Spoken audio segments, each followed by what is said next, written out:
저는 김병우의 척추 라이브에서 여러분께 척추 질환과 관련된 유익한 의학 정보를 전달하고자 하는 연세선도병원의 대표 원장 김병우입니다. 네, 반갑습니다, 여러분.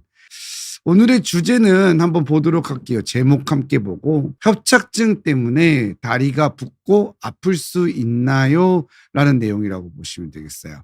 많은 분들이 또 이렇게 물어보시는 내용이에요. 이 협착증 때문에 다리가 붓고 아플 수 있나요? 라고 많이 물어보시고, 실제로 진료실에서도 많이 물어보셔서 제가 요걸 다루려고 했는데, 사실 방송 며칠 전에 또 관련된 분도 한 분 오셨어요, 환자분이.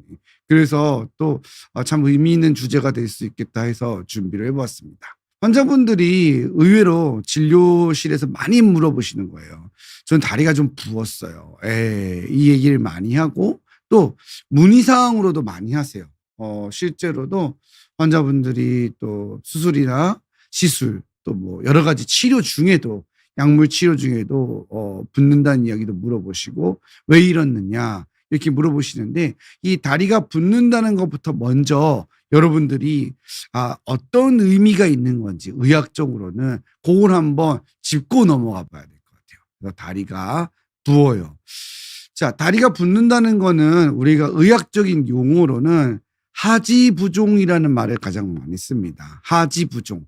말이 좀 어려운데, 하지, 다리란 뜻이죠. 상지가 팔이거든요. 그러니까 하지, 그 다음 부종은 부었다는 뜻인데, 다양한 원인이 있을 수 있어요. 그래서 일단은 기본적으로 정의를 하자면, 다리의 체액의 축적과 팽창으로 인해서 발생하는 질환이에요. 예, 체액이 축적된다는 거죠. 그러니까 무슨 말이냐? 부었다 그러면은 실제로 막 살이 찐 게 아니에요. 예. 어머니들이 살이 쪘다라고 말씀하시는 경우도 있어요. 근데 부종을 이야기할 때 우리가 의학적으로 의미 있는 부종은 뭐냐면 체액이 팽창되고 체액이 그 안에 쌓인 거예요. 그러니까 체액이잖아요. 그게 뭘까요? 물이죠. 플루이드인 거예요. 바디 플루이드가 그 안에 이제 있는 상황인 거죠. 이럴 때 우리가 부종이라고 이야기를 하게 되는 거고, 영어로는 이데마라고 합니다. 그래서 양측성, 양쪽으로도 올 수 있고요. 편측성, 한쪽으로도 올 수 있어요. 그래서 우리가 이렇게 이데마, 부종이라고 하는 게 생기게 되면, 요걸 우리가 말할 때 특징적인 게 피부를 누르면 함몰이 생기는 거예요. 이게 바로 특징적인 거라 보시면 돼요. 자, 그래서 그림을 한번 볼게요. 자, 그림을 보시면 위에는 정상이에요. 정상 다리고 아래쪽은 부어있는 다리죠. 그러니까 아래쪽이 부종이 있는 거예요. 그래서 우리가 이데마를 표현할 때 하지부종은 피팅 이데마라고 그래요. 피팅 이데마. 피팅이라는 뜻 자체가 뭔가 이 표면에 surface에 덴트가 있다고 하거든요. 함몰이 있다는 거예요. 그게 바로 이제 피팅이라는 뜻인데, 요게 이제 함몰 부종이라고도 이야기하죠. 누르면 움푹 들어간다는 거예요. 그러니까 만일에 좀 체중이 정말로 증가해서 살이 쪘어요. 그러면은 안 그렇죠. 예. 우리 애기들 보면 통통하잖아요. 우리 신생아들. 예? 그러면은 누르면 움푹 들어가나요? 탱탱하죠. 들어갔다가 이내 탄력 있게 탕 하고 튀어나오죠. 그러니까 그렇게 탄력성이 있으면서 들어갔다 나왔다 들어갔다 나왔다 하는 그런 거는 부종이 아니에요. 요거는 꾹 누르면 쑥 들어갔다가 마치 우리 보면은 메모리폼 매트리스라든지 이런 것처럼 움푹 들어가는 거죠. 나중에 이제 다시 돌아오긴 하지만 아주 부종이 심하면 더 깊게 들어가고 들어갔다가도 잘 나오지를 않아요. 이걸 우리가 하지부종, 함몰부종이라고 표현을 하게 됩니다. 자, 그러면 하지부종의 원인이 있을 거 아니에요. 원인. 다리가 붓고 하는 원인에 대해서 좀 알아야 돼요. 그래야지 이게 과연 협착증 때문에 이럴 수 있는 건지 다양한 원인에 대해서 우리가 좀 간단히 살펴볼 필요성이 있습니다. 자, 하지부종이라고 하는 것은 아까 체액이 축적돼서 생긴다고 이야기를 했잖아요. 그래서 첫 번째로는 가장 많은 것이 심장과 관련된 것이 많아요. 심장 질환은 이제 우리가 심장은 우리 몸의 모든 혈액과 이런 관리를 해주는 펌프 역할을 해주는 거잖아요. 그래서 심장이 펌프질을 하면서 온몸으로 이렇게 혈액을 보내게 되어지는데 이 혈액을 보내지는 과정 중에 어떤 일이 벌어지는 거죠? 효과적으로 전달이 잘 안 되게 되는 거예요. 그럼 이제 심장의 혈관이 커지거나 아니면은 심장 내에 이렇게 부전이 발생을 해갖고 심장이 커지게 되면은 이런 혈액의 흐름이 잘 원활히 안 일어나게 돼요. 그러면 이 혈관 내에 있어야 되는 혈액이 어디로 가는 거죠? 바깥쪽으로 우려되는 거예요. 그래서 정맥 내의 압력이 증가하면서 이 우열이 발생하게 되고 그러면서 부종이 발생하게 돼요. 그래서 심장 질환을 가지게 되면은 아무래도 이런 부종이 발생할 가능성이 높고 심각한 심부전 상태가 되면은 다리뿐만이 아니라 이 폐 안에도 폐 부종이 생기는 거죠. 그럼 폐에 물이 차는 거예요. 그러니까 호흡이 곤란이 오게 되는 거예요. 그래서 이 부종이라고 하는 거는 다리에만 생기는 것은 아니고 폐에도 생길 수 있어요. 그리고 우리가 어떤 문제가 발생하면 어디든지 생길 수 있는 것이 부종이에요. 하지만 이제 심장 질환이 발생하게 되면은 아무래도 하체 쪽에서 우리가 올라와야 되는 혈액과 체액이 못 올라와 주기 때문에 아무래도 거기에서 정체하게 돼 갖고 중력을 따라서 붓는 일이 발생하게 되는 거예요. 그래서 심장 질환이 주요적인 원인이 될 수 있습니다. 두 번째는 신장 질환이에요. 콩팥 질환이죠. 콩팥 질환이라고 하는 것은 이제 심장하고는 다르죠. 콩팥이 하는 역할은 뭐냐면은 우리 몸에 있는 혈액을 여과기처럼 걸러내서 이런 노폐물을 배설해 주는 거예요. 그래서 이것들이 모여서 뭐가 되는 거죠? 소변이 되는 거죠. 그래서 콩팥을 통해서 소변을 만들어내게 되는데 신장 기능이 떨어지게 되면 체액 배설이 감소하게 돼요. 그러니까 내가 소변을 보고 바깥쪽으로 이게 배설이 되어져서 나가야 되는데 이게 안 되니까 어떤 일이 벌어지는 거죠? 몸 안에 이게 체액이 쌓이게 되는 거예요. 그럼 붓게 되는 거죠. 그래서 다양한 이유로 고혈압이 되었든 당뇨가 되었든 여러 가지 이유로 콩팥 질환, 신장 질환이 발생하게 되면은 잘 붓게 돼요. 그래서 신장 질환이 있는 환자들은 많은 걸 조심해야죠. 약도 조심해야 되고 또 나트륨 이런 섭취도 제한해야 되고 그리고 또 예, 계속적으로 관리를 안 해주면은 신장이 망가져가지고 결국에는 이렇게 체액 배설이 안 돼서 몸에 물이 많이 차게 되면은 투석을 하게 돼야 되는 거예요. 그러니까 결국 콩팥 질환이 있어도 부을 수 있다는 거예요. 그것을 알아야 되죠. 그러니까 심장 질환은 정체된 우열로 인해서 되는 거고 콩팥 질환은 배설이 잘 안 되는 거죠. 세 번째는 대표적인 내과 질환인 간 질환이 있어요. 간 질환이 있게 되면은 간에서 혈장 단백질을 잘 못 만들게 되니까 이게 저혈량성 부종이 생겨요. 좀 어려운 말인데 피가 안에 있는 농도와 일정한 혈장량을 유지해야 되는데 그게 안 되는 거예요. 그래서 어떻게 되느냐? 바깥쪽으로 새는 거죠. 네. 그래서 간경화 환자들 같은 경우에 복수가 차는 거예요. 네. 이게 혈액에 있는 혈장량이 어느 정도 유지가 돼야 되는데 간에서 이런 걸 못 만들어내고 기능이 떨어지다 보니까 이렇게 부종이 발생하는 거가 되고 또 간이 문제가 생겨서 경화가 돼서 딱딱해지면은 아무래도 간으로 가는 혈류에 장애가 발생되니까 아까 말했던 심장 질환처럼 울혈이 또 발생을 하게 돼요. 피가 정체되는 거죠. 그러면 자동차가 도로가 막 정체되면 어떻게 되죠? 막 갓길로 막 나가는 거잖아요. 우리가 톨게이트에 추석 연휴나 이럴 때 어때요? 막 차가 그냥 가득 차가지고 멈춰 있잖아요. 그런 것처럼 우리 몸에 있는 체액이 바로 이 하지 부분이나 아니면 다른 곳에도 갈 수 있어요.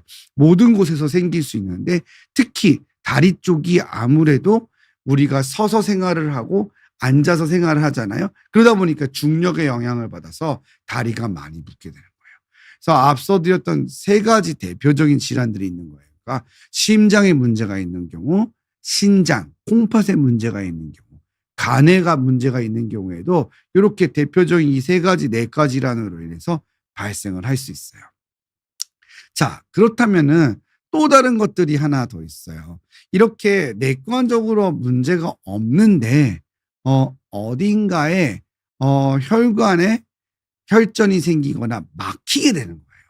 쉽게 말해서 고속도로에 갑자기 어떤 사고가 발생을 하거나 아니면은 도로상에 어떤 문제가 생겨서 정체가 발생을 한 거죠. 그럼 꽉 막히잖아요. 마찬가지예요.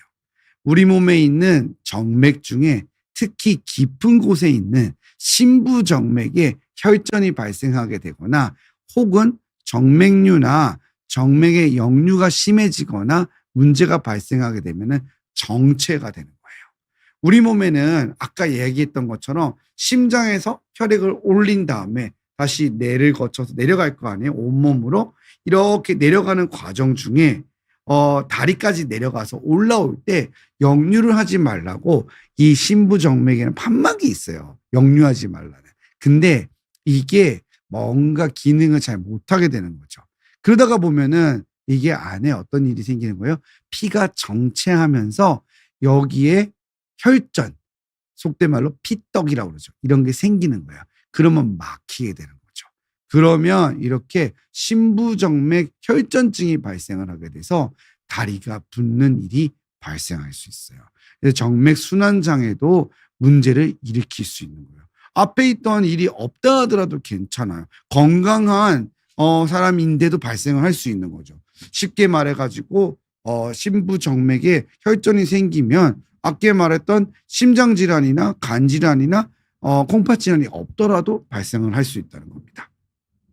그 다음은 림프순환 장애예요.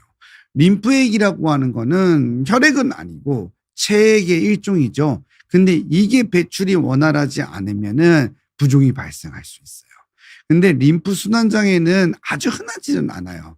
예전에는 뭐 옛날이나 혹은 교과서에 보면은 아직 조금 낙후된 환경에 있을 때 뭐 어떤 감염이나 이런 것 때문에 기생충 감염도 있고 해서 막 코끼리 발처럼 막 부어오르는 유명한 사진들이 있어요. 그런 것들도 림프순환 장애를 일으킬 수 있고 혹은 어떤 수술이나 방사선 치료나 암이나 염증 등이 발생을 해가지고 림프순환 장애가 발생하더라도 그런 식으로 부어오를 수 있어요.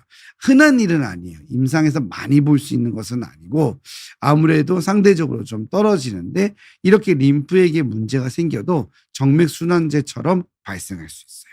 그 다음은 굉장히 많은 일이죠. 네, 많은 일인데 약물 부작용이에요. 혈압약도 그렇고 소염제도 그렇고 스테로이드도 그렇고 많은 약들이 부종을 발생시킬 수 있어요. 그래서 특히 손발이 똑같이 붓는다 하더라도 아무래도 체액 저류가 많은 하체 쪽이 많이 붓는 걸 느끼기 때문에 약으로도 붓기가 생길 수 있습니다. 그래서 약물 부작용으로도 부종이 흔하게 발생할 수 있습니다. 그리고 내분비 기능 장애 때문에도 발생할 수 있어요. 갑상선 기능 저하증이라든지 부신 기능 저하증, 그리고 부신 기능 항진증, 그리고 당뇨 환자 같은 경우에도 당연히 이런 혈당 조절과 함께 관련돼서 부종도 일어날 수 있고요. 여러 가지 호르몬 이상으로 인해서 전해질의 불균형이나 문제가 발생해서 2차적으로 부종이 발생을 할 수 있게 됩니다. 그리고 기타, 마지막으로 어쩌면 가장 흔한 원인이 될 수도 있죠. 가장 흔한 원인이에요. 장시간 서 있거나 앉아 있거나 이러면서부터 임신을 했을 때, 임신하면 체액량이 증가하니까 많이 부어요. 그래서 출산 직전에는 임산부들이 다리가 많이 부어 있어요. 그리고 또 비만한 경우에도 아무래도 체액의 저류가 발생할 수 있으니까 생길 수 있고요. 근육이 약화되거나 여러 가지, 또 나이 들면서도 노화의 과정으로도 부종도 발생할 수 있습니다. 이렇게 일시적으로 혹은 만성적인 부종을 일으킬 수 있다라고 보시면 돼요. 그러면 자, 우리가 부종의 원인이 굉장히 다양하다는 것을 알게 되었죠. 그러니까 많은 원인이 있다는 것도 알았고, 일단은 흔히 병적인 부종 상태가 아닌 것들은 지금 보는 여러 가지로 또 무리하거나 스트레스에서도 생길 수가 있는데, 구별점을 하나 보자면은 예를 들어서 환몰이 눌렀을 때 막 꾹 들어가고 정말로 그냥 정말 뭔가가 꽉 차서 터질 것 같아요. 막 피부의 색깔이 변한가? 이건 정말 병적 부종이에요. 이런 게 양쪽으로 왔다. 그러면 앞에 말씀드렸던 심장, 콩팥, 간 이런 내과적인 질환이 많아요. 호르몬이나 약물도 마찬가지일 거고요. 하지만 뭐 호르몬, 약물 이런 것보다도 앞에 말씀드렸던 3대 내과 질환은 상당히 부종을 크게 만들 수 있기 때문에 그런 것들을 일단 의심해 봐야 돼요. 그다음 한쪽 다리로만 온다. 양쪽이 아니라. 그러면 확률적으로 심부정맥 혈전증. 그러니까 정맥 자체에 순환이 문제가 생겨서 막혀버리면서 확 부어오르는 거죠. 혹은 드물긴 하더라도 림프순환 장애라든지, 그리고 일종의 막히진 않았더라도 정맥 순환 장애 같은 것들이 발생을 했을 때 이런 한쪽 다리만의 부종이 발생할 수 있다는 것을 기억해 두면 좋을 것 같아요. 양쪽과 편측이 조금 다를 수 있다는 것도 기억하면 좋을 것 같습니다. 자, 그러면은 부종의 원인에 대해서는 이렇게 정리를 해 보았어요. 여러 가지 부종의 원인들이 있었고, 한쪽과 반대, 한쪽으로 오거나 양쪽으로 오거나도 차이점이 있을 수 있다고도 봤는데, 그러면 허리 협착증 때문에 다리가 부을 수 있나요? 라고 물어봤을 때 정말 그럴까요? 거기에 대해서 한번 대답을 해드려 볼게요. 자, 협착증은 여러분이 다 알고 있다시피 척추에 신경이 지나가는 통로가 막히게 되어가지고 좁아지게 되어서 신경을 압박하면서 누르게 되는 그런 질환이에요. 그런 병이란 말이죠. 그래서 협착증의 증상은 허리나 엉덩이 통증, 다리 저림, 통증, 감각 이상, 또 간헐적 파행이라 해서 걷다가 쉬었다 가야 되고, 다리에 힘 빠짐, 이런 것들이 협착증의 주요한 증상이라고 볼 수 있어요. 하지만 다리가 붓는 거는 사실상 협착증의 직접적인 증상은 아닙니다. 그래서 저한테 만일에 협착증 때문에 다리가 붓나요? 라고 물어보면 그것은 대답은 첫 번째는 아니다. 직접적으로 협착증이 다리에 부종을 일으키지는 않습니다. 하지만 협착증 환자들이 실제로 이 얘기 정말 많이 하세요. 선생님, 저는 협착증 환자인데 저 다리 많이 부었어요. 선생님 보세요. 만져보세요. 이렇게 얘기를 많이 하시거든요. 그래서 다음과 같은 경우에는 다리가 부을 수 있다는 것을 아셔야 돼요.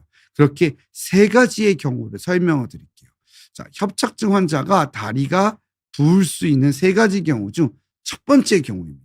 그거는 신경 압박으로 인한 다리 근육의 감소예요. 협착증으로 인해서 신경이 눌리게 되면은 다리가 가늘어지겠죠. 그리고 다리가 줄어들겠죠. 볼륨이. 그러면서 통증이 심해지고 활동량이 줄어들게 되면은 근육이 약해져서 정맥 순환에 문제가 발생할 수 있어요. 그러면 부종이 발생할 수 있습니다. 심지어 만일에 많이 못 걷게 됐거나 하면은 정말로 심부정맥 혈전증과 같은 형태의 완전히 정맥 순환에 확실한 장애가 발생할 수도 있고요. 두 번째는 다리의 근육 자체가 작은데 이게 결국에는 혈류 장애가 일으켜서 잠깐씩 일시적인 부종이나 생리적인 부종이나 만성적인 상태는 충분히 일으킬 수 있는 거예요. 아까 제가 부종이 일어날 수 있는 기타 형태에서 말씀드렸잖아요. 크게 문제가 없고 아주 병적이 아니다 하더라도 체중이 증가하거나 오래 서 있거나 스트레스를 받거나 이러면 함몰 부종이 발생할 수 있어요. 일시적으로 발생할 수 있는데, 협착증인 상태에서 예를 들어 가지고 이 다리의 근육이 매우 감소된 상태면은 우리가 다리에서 짱짱하게 잡아줘야 되는 근육이 소실되어 있는 상태니까 당연히 생리적인 부종이 발생할 확률이 높아지게 되는 거죠. 두 번째는 다른 질환과 동반이 되는 거예요.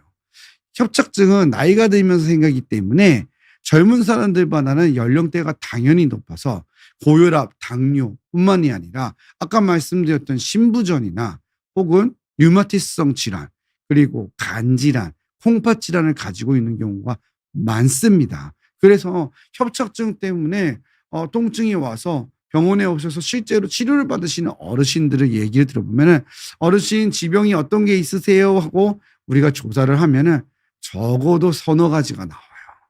고혈압, 당뇨는 그냥 당연하고, 예. 고혈압, 당뇨, 고지혈증은 너무 당연하고, 류마티스성 관절염, 그리고 심부전, 관성동맥 질환, 그리고 어떤 다른 콩팥 질환들, 만성 질환 이런 것들 굉장히 많이 갖고 있는 경우가 많아요.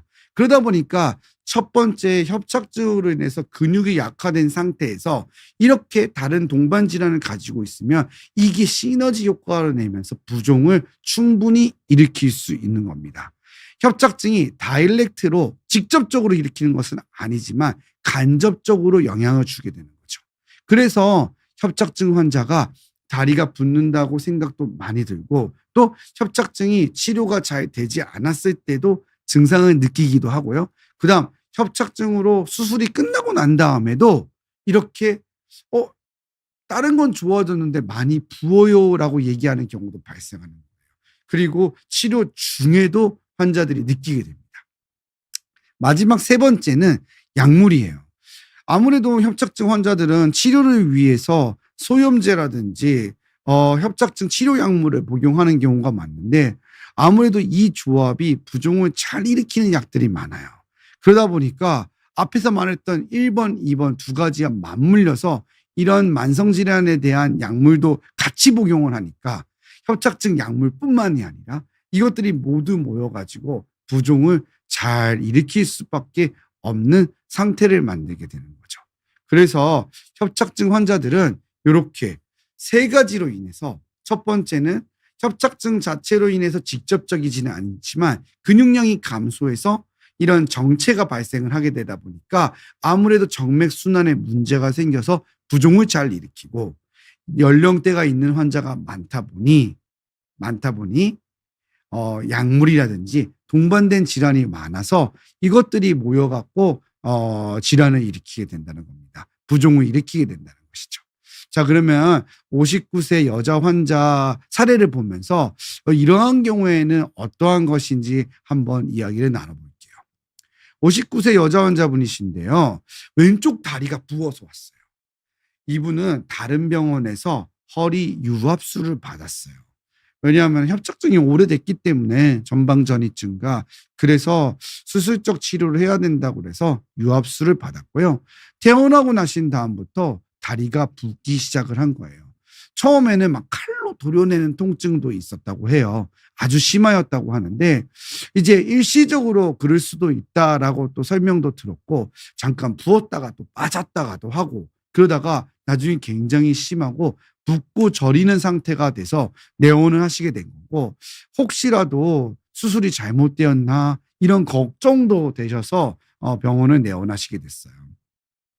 유압술을 진행했던 거고요. 수술은 전방 유압술과 뒤쪽에서 고정을 하는 형태의 360도 유압술을 진행하게 되었는데, 환자분은 한 달 정도 되었을 때 수술을 하고 난 다음에 퇴원 후부터 점점 붓기 시작해서 한 달 정도가 지난 이후에 굉장히 많이 부어졌고, 왼쪽 다리가 특히 아주 심하게 붓는 거예요.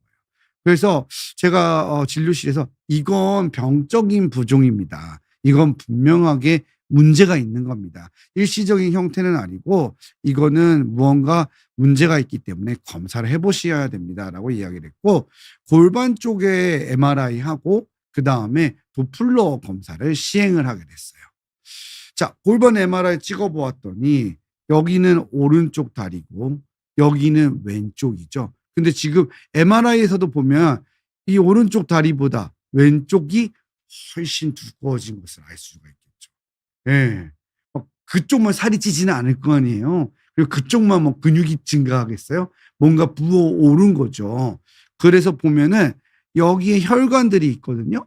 이게 바로 정맥인데, 다리에 있는 왼쪽 다리에 있는 아주 큰 심부정맥이 막힌 거예요. 바로 뭐냐? 심부정맥 혈전증입니다.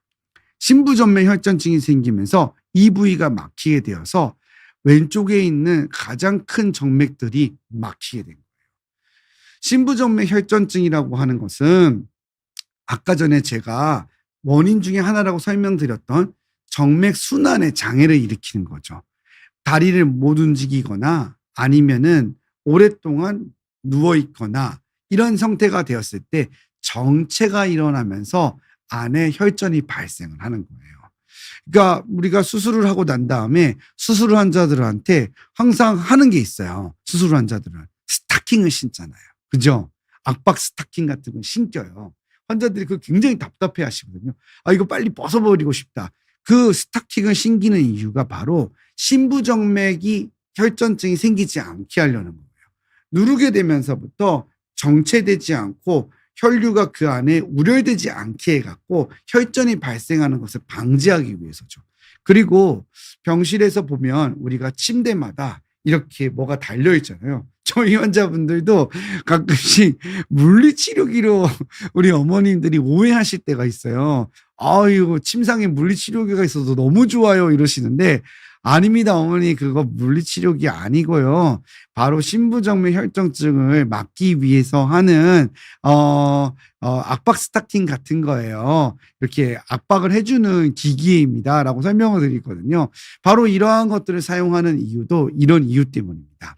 그래서 우리가 어떤 수술을 받았을 때 예를 들어서 마취 때문에 좀 누워있는 기간이 길어지거나 아니면 유압술처럼 큰 수술을 받아가지고 좀 누워있는 기간이 길었거나 이럴 때에도 생길 수가 있고요. 또 특별한 이유 없이도 막히는 경우도 생길 수가 있어요. 그래서 이러한 심부전맥 혈전증은 중환자실에서 누워있는 환자들이나 유압술과 같은 수술을 받았을 때 아무래도 수술의 범위가 크죠. 인공관절 수술도 마찬가지고요. 이럴 때에 발생할 확률이 높아진다는 거예요. 검사는 사실상 도플러 초음파 검사만을 해도 거의 진단이 잘 되어질 수가 있는데 지금 보면은 요 혈관에 이렇게 안쪽이 막혀 있는 걸 볼 수가 있어요. 이 동그랗게 들어가 있는 것이 바로 혈전입니다. 그래서 우리가 다리 쪽에서 이 몸통에 가까운 심부정맥이 막히는 것과 몸통에서 먼 쪽에 심부정맥이 막히는 게 조금은 의미가 다를 수 있는데 몸 쪽에 가까운 심부정맥이 막히게 되면은 아무래도 큰 혈관이 막히게 되기 때문에 다리도 많이 부을 수 있고요. 이러한 경우에는 이 심부정맥 혈전증을 통해서 이 혈전이 다른 곳으로 날아가서 특히 폐로 날아가 폐색전증을 일으키게 되면은 굉장히 위험한 일이 발생할 수 있어요. 폐색전증은 호흡곤란과 심지어 사망에도 이르를 수 있는 무서운 병이기 때문에 이렇게 심부정맥 혈전증이 발생을 했을 때는 방치할 수가 없게 됩니다. 그리고 혈액검사만으로 진단을 할 수 있는 것은 아니지만 우리가 디다이머라고 하는 검사를 보면 이 환자에서도 2000이 넘어서 보통 수치의 4-5배 이상 오르게 됐는데 이렇게 되면 어딘가에 뭔가 문제가 있는 혈전이 발생했다는 것을 시사하는 소견이기 때문에 혈액검사로 정확한 진단을 할 수 있는 것은 아니지만 강력하게 의심해 볼 수 있어요.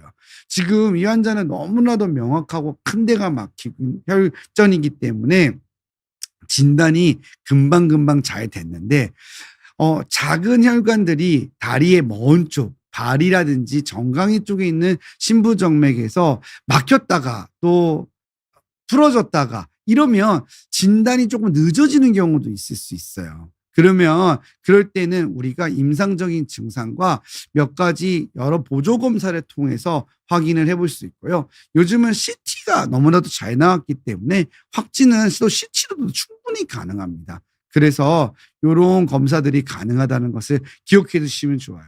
하지만 초음파 검사가 아무래도 방사선 노출이 적기 때문에 유용한 1차적인 검사라고 보시면 되겠습니다.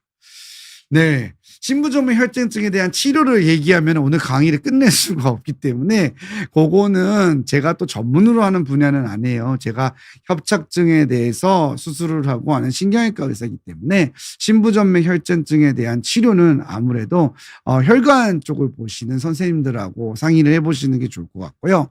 이렇게 신부전물 혈전증은 아까 얘기했던 대로 매우 심한 경우에는 어떻다고 그랬죠? 폐소증증이 발생할 수 있기 때문에 지금과 같은 경우에는 빠른 치료가 필요합니다. 그래서 피를 녹여주는 항응고요법이 필요해요. 그리고 또 혈전이 날아가는 것을 방지하기 위해서 정맥 내, 대정맥 안에 필터를 달아서 그것을 방지해주는 치료를 하기도 합니다. 그래서 이러한 것들을 치료도 반드시 필요하다는 것을 기억해 두시면 좋을 것 같아요. 자, 정리를 해보겠습니다. 허리 협착증 자체로 다리 부종이 생기는 것은 흔하지 않다. 자체로 이렇게 크게 부을 수는 없어요. 하지만 얘기 드렸잖아요. 근육량의 감소와 또 가지고 있는 과거력 지병들, 약물 등이 상호작용을 하면서 어떤 생리적인 부종이나 일시적인 부종을 자주 발생시킬 수 있어요. 대부분은 아까 이야기했던 대로 전신적인 질환의 원인이거나 아니면 다른 요인이 있는 경우가 많고요. 수술 후가 되었든 간에 흔히 일어날 수 있겠지만 급격한 다리 부종이 한쪽으로 발생하게 되면은 이거는 신부전물 혈전증을 반드시 의심해 봐야 됩니다. 신부전물 혈전증은 치료가 반드시 필요하고요. 그리고 제일 중요한 것은 무엇이다? 예방입니다. 그래서 수술이 끝나고 시술이 끝났을 때 스타킹을 잘 신어야 됩니다. 그리고 우리가 선생님들이 이렇게 하라고 하시는 치료를 꼭 하셔야 돼요. 그래야지 예방할 수 있다는 것도 기억해 두시면 좋을 것 같아요.